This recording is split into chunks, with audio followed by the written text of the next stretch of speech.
Welcome back. حج اور قربانی کے حوالے سے ہم نے بہت ساری چیزیں سمجھنے کی کوشش کی اور اسی سلسلے کے آخری مراحل کی طرف ہم موجود ہیں. جی تو نہیں چاہتا کہ ان اہل علم کی موجودگی کے اندر میں اس پروگرام کو اختتام کی طرف بڑھایا جائے، لیکن چونکہ وقت کی تنگی اور ہمیشہ کوئی نہ کوئی مجبوری دامن کے ساتھ وابستہ رہتی ہے، جس سبب ہم اس پروگرام کو اختتام کی طرف بڑھائیں گے. پروگرام کو اختتام کی طرف بڑھانے سے قبل جو میوزک سوال ہم شجیل بھائی سے کرنا چاہیں گے کہ شجیل بھائی، جس طرح کی حج کی اور قربانی کے حوالے سے ہماری ذکر چل رہا ہے، ان تمام عبادات کا آپ نے بھی، علامہ صاحب نے بھی ذکر کیا کہ جو ہے انسان کے اندر میں جو ہے وہ اپنے رب کے ساتھ تعلق قائم کرنا ہے، اس کی خواہشات کو اور اس کے نفس پر اس نے اپنے آپ کو قابو پانے کا اس کی ایک کوشش کرنے کا ذریعہ ہے. لیکن کیا دیکھتے ہیں ہم کہ آج کے اس زمانے کے اندر میں حج اور قربانی دونوں اس ساری تقوی اور اس محدود خواہش کی فلسفے سے نکل کر یہ کسی اور طرف جو ہے وہ جاری چلی گئی ہے. ہم دیکھتے ہیں کہ نمود و نمائش کی جو ہے وہ یہاں بازار گرم ہے، باضابطہ اہتمام کے ساتھ جو ہے وہ ٹینٹ لگا کر اور اس کے اندر میں اتنے لوازمات کو جو ہے وہ شامل کر دیا جاتا ہے کہ وہ قربانی سے زیادہ ایک جو ہے وہ نمود، ایک نمائش، ایک ایگزیبیشن، ایک سما، ایک منظر، ایک جو ہے وہ اوکیجن جس کا مذہبی اور جو فلسفہ اس کے پیچھے موجود ہے اس کے ساتھ تعلق کم سے کم تر ہوتا بلکہ کمزور ترین ہوتا نظر آ رہا ہے. اور یہی حال ہمارے یہاں حج کا بھی ہو گیا کہ جو اہل ثروت ہیں وہ جس پر ایک بہت ہی جملہ ہمارے یہاں کہا جاتا ہے کہ جی آپ نے کمایا اور آپ کے پاس جو مال آیا وہ اس پر آپ نے سوچنے اور اس پر غور کرنے کی بجائے، لیکن آپ جو ہے وہ چونکہ صاحب ثروت ہیں، آپ جو ہے وہ حج پہ جا سکتے ہیں تو آپ حج پہ جا رہے ہیں. کیا سمجھتے ہیں کہ یہ جو اس قسم کی بے ضابطگیاں جو ہمیں نظر آتی ہے اس معاشرے میں، اس کی کیا وجوہات ہو سکتی ہے اور کیا ہم اس سے نکل سکتے ہیں؟ کاشف صاحب، بہت اچھا سوال آپ کا ہے اور بہت ایک اہم مسئلے کی طرف آپ نے توجہ دلائی ہے. دیکھیں، یہ جتنی بھی عبادات اللہ تعالیٰ نے ہم پر فرض کی ہیں، پہلے بھی الحمدللہ اس سے بات آ چکی ہے کہ اس کے پیچھے جو اصل مقصود ہے اللہ تعالیٰ کا وہ یہ ہے کہ انسان جو ہے وہ اپنے نفس پر قابو پا سکے، اپنی خواہشات پر قابو پا سکے، اس کے اندر ایک سیلف کنٹرول آ سکے. اب معاملہ یہ ہوا کہ اب عبادات تو ادا ہو رہی ہیں، لیکن وہ جو اس کے پیچھے اس کا فلسفہ تھا، جو اس کے پیچھے اس کی غایت تھی، اس کا مقصد تھا، وہ نظروں سے اوجھل ہو گیا. اور الحمدللہ یہاں پر جس طرح سے یہ ایک مجلس لگی، اگر اسی چیز کو پروموٹ کیا جائے، اسی چیز کو لوگوں میں عام کیا جائے تو انشاءاللہ یہ چیز بھی بہتر ہونے کی امیدیں ہیں. اب معاملہ یہ ہو گیا کہ اب یہ عبادات بھی انسان اپنی خواہشات کے تقاضوں کو پورا کرنے کے لیے ادا کر رہا ہے. یعنی انسان کو جو چیز اس کے نفس کو بھا رہی ہے وہ بہت عمدگی سے کر رہا ہے، لیکن جو چیز اس کے نفس پہ بھاری اور گرا گزر رہی ہے اس کو انسان چھوڑ دیتا ہے. اللہ تعالیٰ قرآن میں فرماتا ہے کہ ارأیت من اتخذ الہہ ہوا، کیا تم نے ایسے شخص کو دیکھا کہ جو اپنی خواہشات کی عبادت کر رہا ہے. اب کوئی انسان جو ہے وہ اپنی خواہشات کو اپنا الہ، اپنا معبود نہیں بناتا، وہ اس کے آگے سجدہ نہیں کرتا.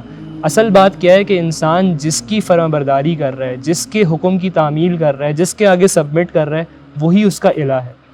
تو ہم سب کو یہ جائزہ لینا چاہیے، میں جب قربانی کروں یا میں نماز پڑھوں یا کوئی بھی عبادت کروں، حج ہو گیا، کیا میرے ان عبادات کے پیچھے کہیں مقصود میرے اپنی نفس کی خواہشات کو پورا کرنا تو نہیں ہے، اپنے نفس کو خوش کرنا تو نہیں ہے؟ کیا میں اپنے نفس کو خوش کرنے کے پیچھے ہوں یا اپنے رب کو خوش کرنا چاہ رہا ہوں؟ جیسے پہلے بھی بات آئی تھی کہ انسان جب قربانی بھی کر رہا ہے تو وہ یہ نہ سوچے قربانی میں کہ قربانی کا جانور میرا جو ہے وہ میرے محلے میں، میرے علاقے میں سب سے بہترین ہوگا تو میری واہ واہ ہوگی. اگر یہ کر رہا ہے تو وہ اپنی اتنی بڑی قربانی کو ضائع کر رہا ہے. اللہ کے ہاں انسان کی عبادات میں اس کی کوانٹٹی وہ میٹر نہیں کرتی. اللہ کے ہاں انسان کا اخلاص اور کوالٹی میٹر کرتی ہے. انسان بہت چھوٹے جانوری قربانی کر رہا ہو لیکن وہ اخلاص کے ساتھ کر رہا ہو، اللہ کے ہاں وہ بہت مقبول ہے. اللہ تعالیٰ قرآن میں فرماتا ہے لن ینال اللہ لحومها ولا دماؤها، اللہ کے ہاں نہ تو اس جانور کا خون پہنچتا ہے نہ ہی اس کا گوشت پہنچتا ہے، ولاکن ینالہ التقوی منکم، تقوی پہنچتا ہے تمہارا. تو ہم سب یہ جائزہ لیں، اس کو اسیس کریں. ہم سب کے اندر کمزوری ہے کہ کہیں میں یہ جو جانور کو قربان کر رہا ہوں، جو ٹینٹ لگا رہا ہوں، جو میں اتنی اس کی تمام جو میں اس میں ارینجمنٹس کر رہا ہوں، کہیں ایسا تو نہیں کہ اس کے پیچھے میرا نفس جو خوش ہو رہا ہے میں اس وجہ سے کر رہا ہوں.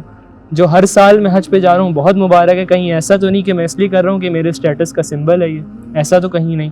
اس چیز کو جائزہ لینے کی ضرورت ہے، اور اگر ایسا ہے تو انسان اس کو جو ہے سب سے پہلے جو ہے درست کرنے کی طرف اپنی توجہ دلائے، کیونکہ ایسا نہ ہو قیامت کے دن انسان بہت سارے اعمال لے کے جائے لیکن اللہ کے ہاں ان اعمال کی کوئی ورت نہ ہو، کیونکہ اس کے پیچھے اخلاص نہیں تھا، سنسیریٹی نہیں تھی. حدیث میں اس طرح سے بھی آتا ہے، اللہ کے نبی صلی اللہ علیہ وسلم نے فرمایا کہ جس نے دکھاوے کے لیے نماز پڑھی اس نے شرک کیا. اب انسان نماز پڑھ رہا ہے، اتنا بڑا عمل ہے، لیکن اس کے پیچھے جو مقصود ہے وہ کیا ہے؟ لوگوں کو دکھانا. اس کی ساری اتنی بڑی عبادت ضائع ہو رہی ہے. تو اس چیز کو دیکھنے کی ضرورت ہے. آج ہمارے یہاں ریاکاری یہ بہت عام ہو گئی ہے، اس چیز کو ختم کرنے کی ضرورت ہے. مقصد صرف اللہ کی رضا، اس کے بعد اچھے سے اچھا جانور انسان لے رہا ہو. اصل بات یہ دل کی ہے کہ انسان کے دل میں کیا ارادہ ہے، اس چیز کو دیکھنے کی ضرورت ہے. اسراف اور تبذیر سے بچتے ہوئے ان قربانیوں کرے تو انشاءاللہ اس کی اصل روح اس کو جو ہے، اصل جو اس کی اسپرٹ ہے انسان اس کو حاصل کر لے گا انشاءاللہ. اسی سے متصل میں ایک اور سوال جوڑنا چاہوں گا کہ جس طریقے سے آپ نے کہا کہ انسان نے اور بعض لوگوں نے اس کا ایک تھوڑا سا رویہ یہ بھی نکالا کہ اجتماعی قربانیاں جو ہو رہی ہیں، اور خاص طور پہ وہ قربانیاں کہ جس کے اندر میں آپ صرف حصہ لیتے ہیں، گوشت وغیرہ ڈائریکٹلی تقسیم کر دیا جاتا ہے غربا کے اندر میں، اس قسم کی جو قربانیوں کی جو پریکٹس ہے، اور ایک طرف جو ہے وہ اسراف اور تبذیر کے ساتھ جو پریکٹس ہے، ان دونوں کے اندر میں بیلنس جو ہے وہ قائم کرنے کے لیے آپ اگر کوئی چیز اس حوالے سے ذکر کرنا چاہیں. کیونکہ دیکھیں کہ جب ہم اجتماعی قربانیوں میں یا اس طرح کی قربانیوں میں کہ جہاں گوشت بھی تقسیم کر دیا جاتا ہے اس میں حصہ بنتے ہیں، تو ہم اپنی مشقت کا جو ایلیمنٹ، جس طرح ہم نے ڈسکس کیا آج کے اندر میں بھی، قربانی میں بھی، کہ مشقت کا ایلیمنٹ ہوتا ہے، تو اس کے ساتھ آپ کے پاس اللہ کی طرف سے انعام و اکرام کا جو ہے وہ سلسلہ بھی موجود ہوتا ہے. تو اس مشقت کے ایلیمنٹ کو ایک طرف مائنس کر دیتے ہیں اور دوسری طرف ہم جو ہے وہ بہت ہی زیادہ آگے بڑھ جاتے ہیں. تو یہ اس پہ توازن جو ہے وہ ان دونوں چیزوں کے درمیان میں انسان کیسے اپنے اس نفس کو اس دور کے اندر میں جو ہے وہ کنٹرول رکھتے ہوئے جو ہے وہ قابو پا سکتا ہے. دیکھیں اس میں اصل چیز تو یہ، جیسے میں نے پہلے ہی بات کی کہ یہ انسان کی اپنی نیت کے اوپر ہے. آج ہمارے یہاں پر بہت سے لوگ ایسے ہیں کہ جو قربانی نہیں کر سکتے، جس طرح کے حالات ہیں. کوئی شخص اس وجہ سے قربانی نہیں کر پا رہا، اس کی بڑی خواہش ہے لیکن پھر بھی وہ قربانی کا پورا جانور نہیں لے پا رہا، اور وہ اس کے بعد کسی ایک شیئر میں، حصے میں جو قربانی کر رہا ہے، تو یہ ایک الگ معاملہ ہے. اور جیسے آپ نے بات کی، توجہ دلائی، کوئی شخص ایسا ہے وہ سوچتا ہے کہ میں اپنے گھر پہ جانور لاؤں گا، قربانی کرنا مشقت ہوگی، پورا میرا دن نکل جائے گا، محنت کروں گا، تھک جاؤں گا. اب یہ ظاہر ہے یہاں پہ اس نیکی کو، جو اس ثواب کو جو وہ حاصل کر سکتا ہے، اس کو وہ اپنا محدود کر رہا ہے، لمٹ کر رہا ہے. حدیث میں اس طرح بھی آیا کہ قربانی کے دن، یعنی عید کے دن، قربانی سے بڑھ کر کوئی عمل اللہ کے ہاں محبوب نہیں ہے.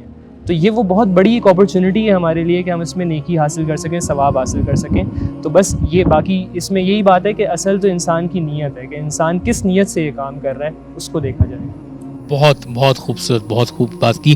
ہم اپنے پروگرام کے آخری حصے کی طرف بڑھ رہے ہیں، تو میں گزارش کروں گا حضرت علامہ حسین مسعودی صاحب سے کہ دعا کے ساتھ اس پروگرام کو باضابطہ اختتام کی طرف لے جائیں، اور اس موقع کے حوالے سے اگر کچھ گزارش بھی کرنا چاہیں وہ کریں، اور دعا کے ساتھ جو ہے وہ اختتام کی طرف بڑھیں. ہم ایک بات میں ضرور یہ کہنا چاہوں گا کہ خیر الامور اوسطھا، میانہ روی. یہ میانہ روی جو ہے نا، یہ انسان کی کامیابی کی دلیل ہے. تو اگر ہم اور آپ کامیاب ہونا چاہتے ہیں تو میانہ روی اختیار کریں. افراط اور تفریط، اس سے بچنے کی ضرورت ہے، تب آپ صراط مستقیم میں جائیں گے. نہ رائٹ جانا ہے زیادہ، نہ لیفٹ جانا ہے زیادہ، ٹھیک ہے نا. زیادہ رائٹ بھی ہو جانا خطرناک ہو جاتا ہے، تو جس کی طرف آپ اشارہ کر رہے تھے شاید، اور بالکل ہی لیفٹ چلے جائیں گے تو ہے ہی خطرناک.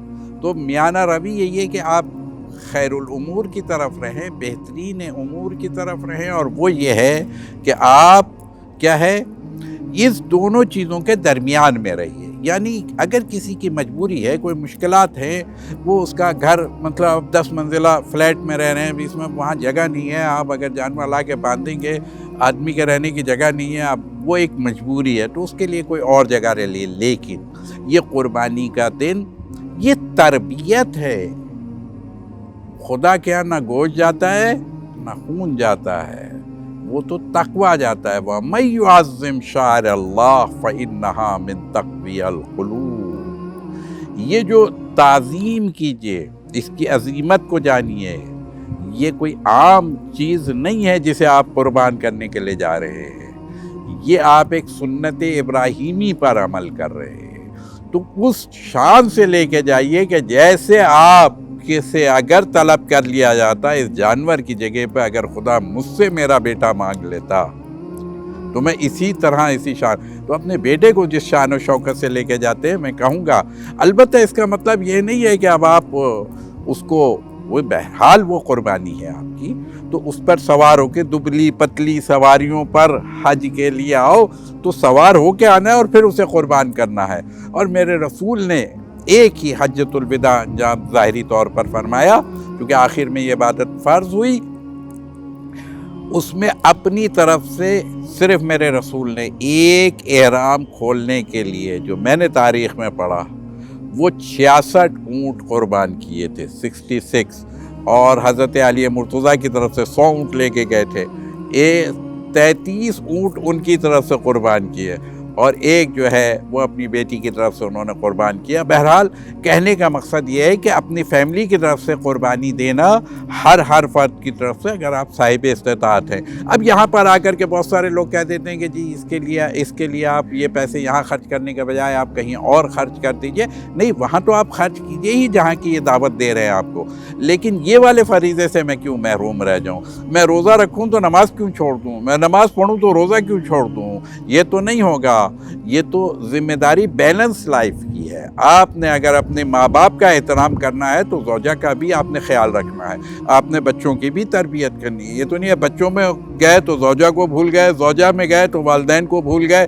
یہ نظام خدا کو پسند نہیں ہے۔ بیلنس لائف کیجئے، بیلنس لائف ہی اصل لائف ہے۔ اور اسی کو میں کہوں گا کہ بس جب تک آپ، ٹھیک ہے، گوشت کے حوالے سے بھی دیکھیں 3 حصے ویسے قربانی کے رکھے گئے۔